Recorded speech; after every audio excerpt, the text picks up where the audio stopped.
Hi, I'm Season McNeil, a writer filmmaker. Welcome back to my vlog.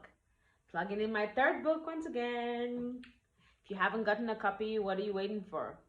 It's my best book yet. And honestly, so far it has sold the most copies out of any of my books. And it's been out just for a month. So, hey, not to toot my own horn, but it's a good one.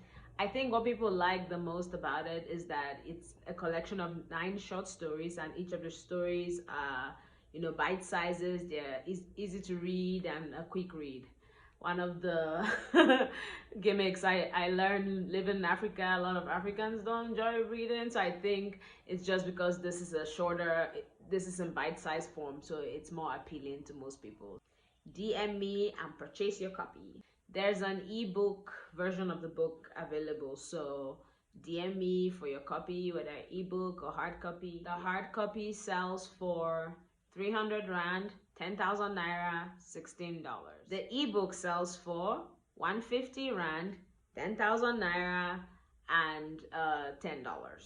So DM me, let me know. Right, so today I'll briefly tell you about what's in the book. It's a collection of 9 short stories, like I said. Some of the stories are based in Nigeria, some in South Africa, and one of them in Zimbabwe. So I will break it down into 2 pieces.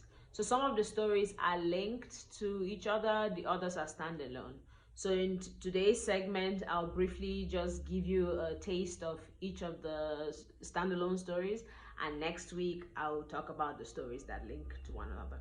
So the 9 stories inside are titled 7, A Farewell to Dignity, Hosanna, Forgotten, Joanna, Mami Water, Salome, Tabasamu, and J5. So today I'll briefly talk about the standalone stories. The first one is 7, the very first story in the book. It's based in Nigeria. It's about a girl who is dealing with the grief from loss of a family and just navigating her life, with all the pain and just the aftermath of that. Then she meets this guy, and then there's something of a mystical element in this one. If you remember, I mentioned that the book, part of African societies, that we have our beliefs, our superstitions, our ethereal things. So this story has a touch of that. The second standalone story is called A Farewell to Dignity. This one is based in Zimbabwe. It's based around 2007-8. That was when Zimbabwe was going through major economic crisis, and then a lot of them were illegally crossing the border to South Africa, and yeah. So even though I've never actually been to Zimbabwe, a lot of people ask me, so what inspired this story? Honestly, what inspired this story was living in South Africa at the time. At that time, it was really rough. A lot of people, there was a lot of hate, because there was an influx of immigrants. And even in our current era, immigrants are such a touchy subject in most countries.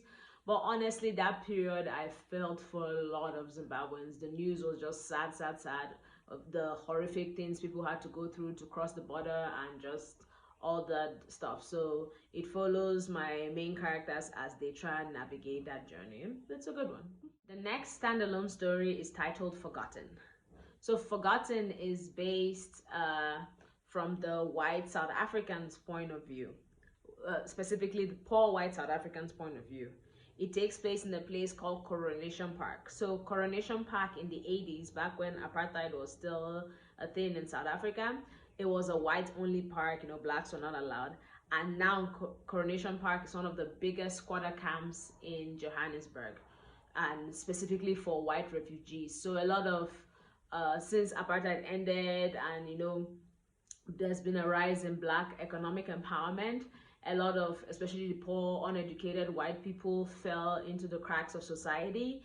And so this story is just from their perspective. It's a story that a lot of people don't even know, because the assumption of when you see a white person is that, white people are rich.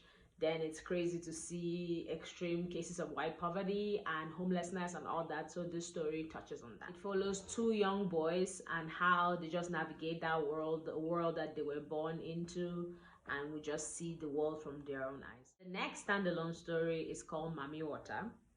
So Mami Water is based in Nigeria, and it's about a girl who has a dream one night when she's 4 and she sees this spirit lady, and then since then the lady just would not let her be, and it evolves and devolves and evolves into something else. Honestly, it was a story that just poured right out of me. Once I started writing, I couldn't stop. The story, I think out of all the stories in the book, it probably has the most horror element in it, but not too bad. It's not that scary, but yeah, it has its moments. But yeah, so it just follows her into her late teens and how she does everything she can to break free from that. The next standalone story is titled Tabasamu, and Tabasamu means smile in Swahili. So Tabasamu actually takes place in South Africa, and it also takes place at a refugee camp. I know you're getting the theme, but it follows a South African girl named Anele, and how from the beginning of the story we see her as a typical, South African. A lot of South Africans are privileged because South Africa is one of the most developed African countries, so a lot of people here are privileged compared to other parts of Africa. So they don't, a lot of them, especially the ones that have money, they have a lot of blinders because they feel like, this is Africa, South Africa is Africa, which it is Africa, but compared to other African countries, it might as well be abroad. So she essentially being raised in Johannesburg to a wealthy, upper middle class family. She's never ever seen the kind of suffering associated with a lot of parts of Africa until for some you'll find out in the story why. For some reason, she volunteers to work at a refugee camp in Eastern Cape, and Eastern Cape has one of the largest refugee camps in South Africa, and she gets to see like real suffering and real poverty, and she meets a guy there, and he also has his own story to tell. And yeah, I think Tabasamo is the longest of the story, but it's also the deepest. This one shocked even me because as I was writing, I didn't know where the story was gonna go, and honestly, it went to a really dark place that even I was like, damn. So yeah, no, check it out. You won't regret it. I hope so. I hope you enjoyed that. That was just a snippet of the standalone story. Because the stories are short, I can't go into much details without spoiling it. So that's why I'm just glossing over the top just so that you can have a taste of what each of the standalone stories are about. So yeah, the book is titled Every Sun Doesn't Rise. And I mentioned the prices earlier and they'll be on the screen. So yeah, please support me. Your support is deeply appreciated, and I hope you enjoyed the book, enjoyed reading it as much as I enjoyed writing it. I really did. Thanks guys, I'll see you in the next vlog. Bye.